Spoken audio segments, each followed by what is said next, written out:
علمی، ادبی اور روحانی شخصیت مصور فطرت خواجہ حسن نظامی کے مجموعہ مکاتیب یعنی مجموعہ خطوط خواجہ حسن نظامی سے ایک خط جو انہوں نے اپنی لاڈلی بیٹی حور بانو کے نام تحریر کیا۔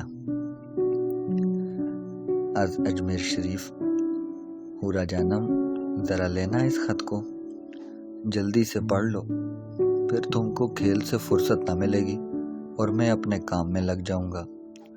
بیٹی، اگر میں یہ سنوں کہ تم نے لکھنا ناغہ نہیں کیا تو جی کیسا بھاگ بھاگ ہو، مگر یہ امید کہاں ہے، جب تک میں تقاضا نہ کروں تم کب خیال کرتی ہو۔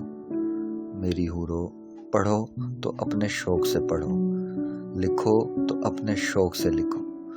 اب تم 12 برس کی ہوئی، وہ وقت قریب آیا جب کہ تم پرائے گھر کی بنو گی، کچھ لیاقت نہ ہوئی تو ناک کٹ جائے گی۔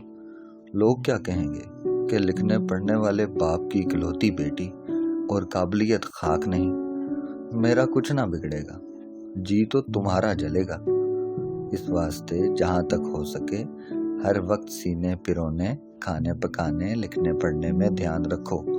کھیل تماشے کا زمانہ ختم ہوا، اب اور وقت آ رہا ہے۔ ارے بنو، ذرا سمجھ تو صحیح، میں نے کیا کہا؟ اس میں میری غرض کچھ نہیں ہے، جو ہے تیرے ہی فائدے کی بات ہے۔ سب کو آداب، سلام، دعا، پیار کہنا۔ بن ماں باپ کا بچہ، حسن نظامی۔